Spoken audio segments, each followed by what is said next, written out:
Christopher Lee, Robert Edison, Walter Fitzgerald, and Dennis Hawthorne, as Ishmael, who tells the story, play the main characters in this radio-dramatic space-age poem, for which Tristram Cary composed and executed electronic music and sounds in stereophony. Ray Bradbury, whose many science fiction novels include Fahrenheit 451, which was filmed, and The Illustrated Man, which is being made into a picture, also wrote the screenplay for John Huston's Moby Dick, which may have given him the impetus to write his radio drama. This is its first production. Leviathan 99.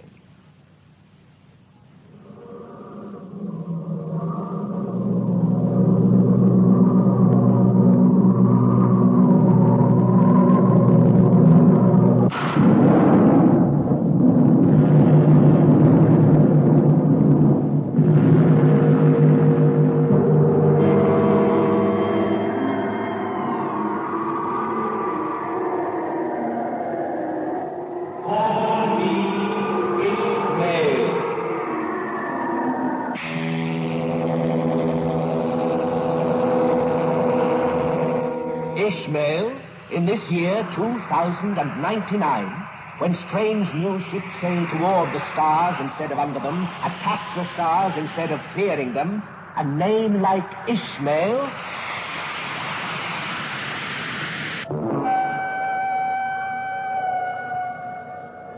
Yes, my parents flew with the first brave ones to Mars. Turned less than brave, gone sick for Earth, they went back home.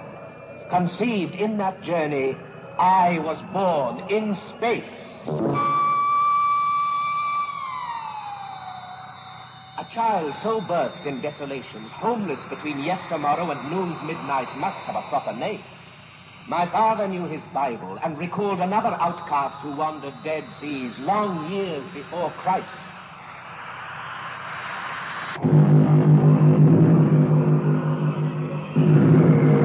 And I, being so far the only child conceived, fleshed, and delivered forth in space, how better to name me than as my father did, touching the dark warmth where I hid restless in the days before my birth.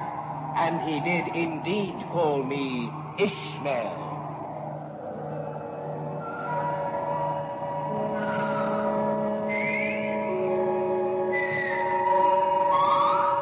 As did my friends, who seeing the stars rise and the deep space in my eyes as we flew kites or sailed our homespun gliders, confessed themselves glad I had been named Wanderer, an aspirant of aerial devotions whose destiny would find him out.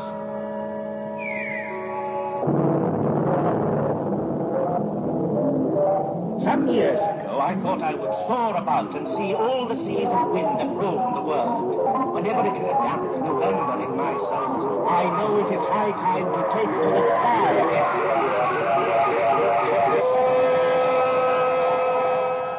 There is a magic in air that pulls all men, and man so drawn floats up with eagle, hawk, firewind, or whispering balloon, to test the cloudless winds that circle sweet seas of grass and salt seas of brine, until at last he faces on that greater sea of space with its billionfold of stars.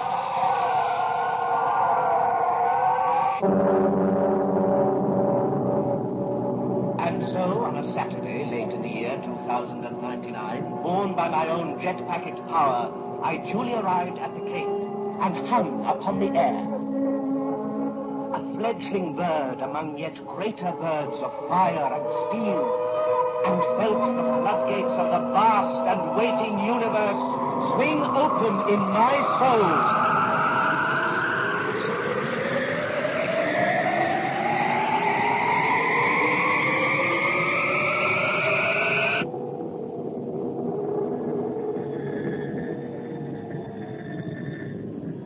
Then I went down into town.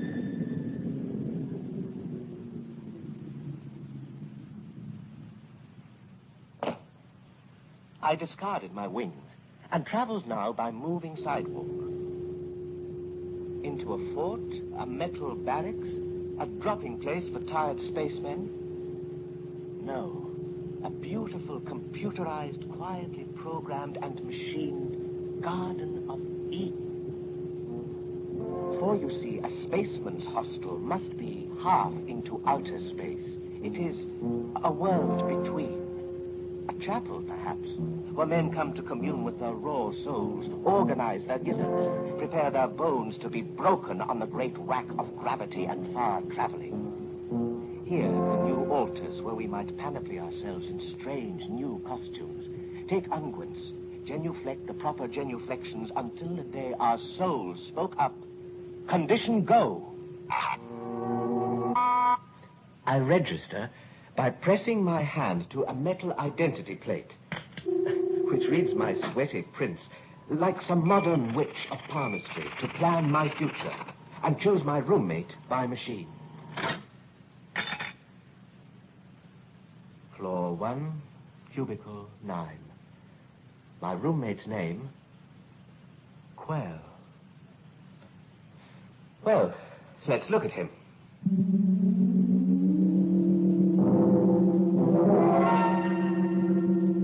The moving floor guides me past robot museums, where other spacemen, like myself, sit with mechanical Platos and Socrates under a Mediterranean sun. They do not know me, for they will not. In 100 fantastic new-style schoolrooms, electric oracles of Delphi, robot men, complex as beehives, honeycombed with knowledge, wise as the names they bear.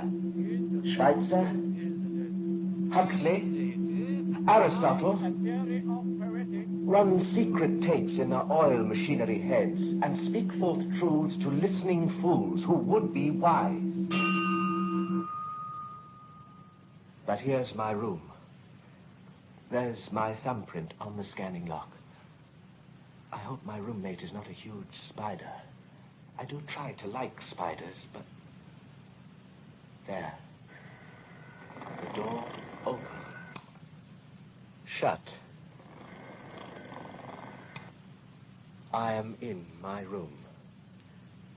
And there, on the far side, in bed, in the dark, lies a shape hidden. A stranger, the size, shape, color, I can't see. I'm trembling. Perhaps I fear it might be. A spider? What? No spider. No. Put on the light. Huh? Well? Well, you speak, but your mouth doesn't move. My mind moves. You watch it move with your own mind. This is my first meeting with a telepath. And a creature 9 feet tall. I was wondering where your beanstalk was. My name is Quell. I come from an island planet many light years away in space. A green world like your own, which grows, however, animal men which do not look quite right. Oh, no. I read your mind. You think I have too many eyes, too many ears, far too many fingers, a greenish skin. But me, I've only 2 eyes, 2 ears, 5 fingers on each hand. My skin's cheese beside yours. Well, then, we're both very funny. And both human. Yes. For what is human? Size, shape, color? No. An idea. To behave well. Creatures of the sun that we all are, to not give darkness to others. That is human. So, too many eyes have I, too many limbs, too many fingers, too many years, but still we're the same. Now, Ishmael, shall I grind your bones to make my bread? Or shall we be friends? Friends. Yes, friends, I think.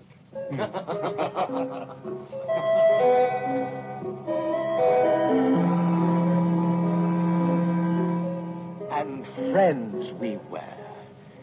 2 terrible and fine, ugly and beautiful children of nature. For what is nature?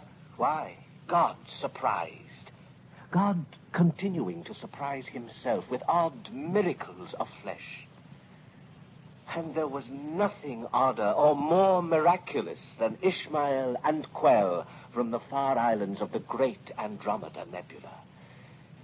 We lived together, studied together, and, at last, went off to find our rocket together. A great kite and a small. We flew like autumn leaves above the Florida Cape. And from a distance watched the rockets fall up to drown in summer lakes of space. The scars of their traveling soon healed by wind. And below, in their towering gantries, stood the other ships that sailed for stars. Gemini 97, Star Trek 3. Which will it be, Quell? Choose. The computers have already chosen for us. Quell, pretend. Make believe the machines don't run us. How young you are. There then, choose. Jupiter 10, Apollo 88. Hold on. There. Cetus 7. Cetus 7. Do we fly to see her? We fly.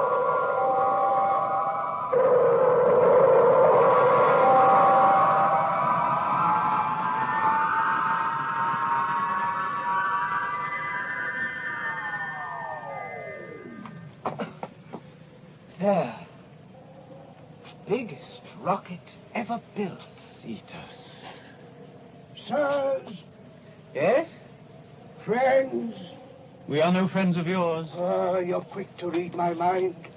Is that your rocket? It is. You'll tread the rim of the abyss. Pull back. Ah. Don't go. You, young one, listen, do you know that rocket's captain? Not eye to eye. Eye to eye. You've touched the nerve. For when you meet him, do not peer into his eyes. Be warned, he has none. None? Gone blind? No, stricken's for the word. Burnt blind in space some years ago. His skin, his mind, his soul, all burnt, but somehow hung together. He lives on. But you knew it. No. And want no more from you. No, you've read my mind. Now, tell your friend about your captain. What burnt him blind? Where? When? For what strange reason? Was he a priest of space, run after God, and God turned and gave him darkness in one blow? Is your captain all one piece, or does it show where he was sewn back up? Does midnight still peek out through holes the doctors couldn't mend? Is he all one scar? Was he born albino, or did terror color him up and whiten him out like awful snow? Oh, fine. Then turn away. The Cetus is not your ship for space. It's no man save the captain's, and the captain's lost forever. Morning, friends. Wait, don't fly. What's your name? Elijah. Name's Elijah. Morning, dear friends. Morning.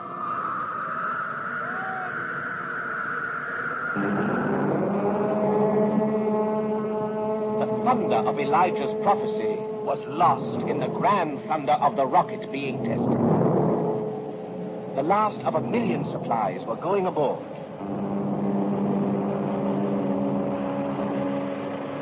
Oh, the logistics of the rocket.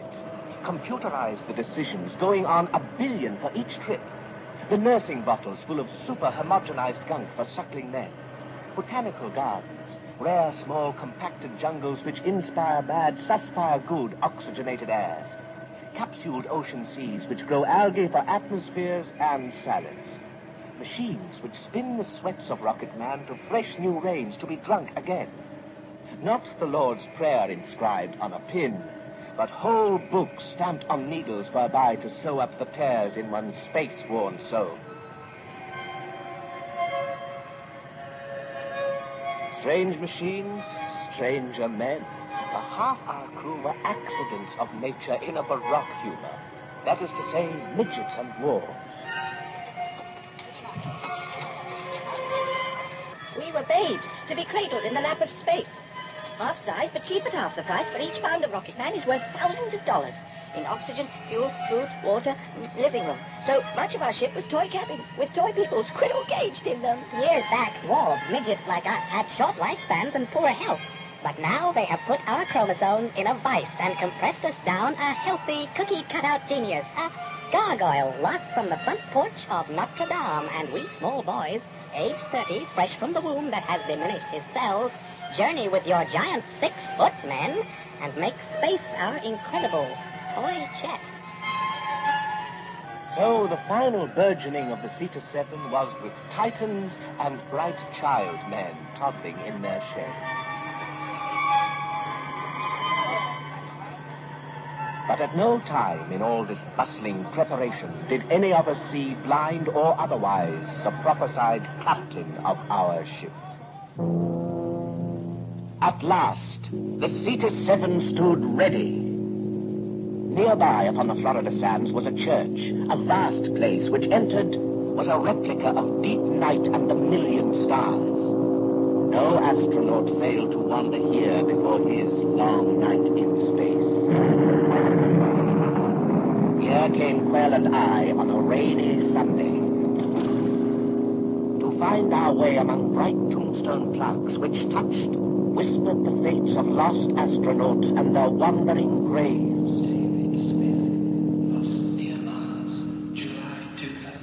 Traveling graves, yes. What better place to be buried, cast forth on a sea of measureless stars and eternal cold? His soul. That is, they did up his voice on tapes.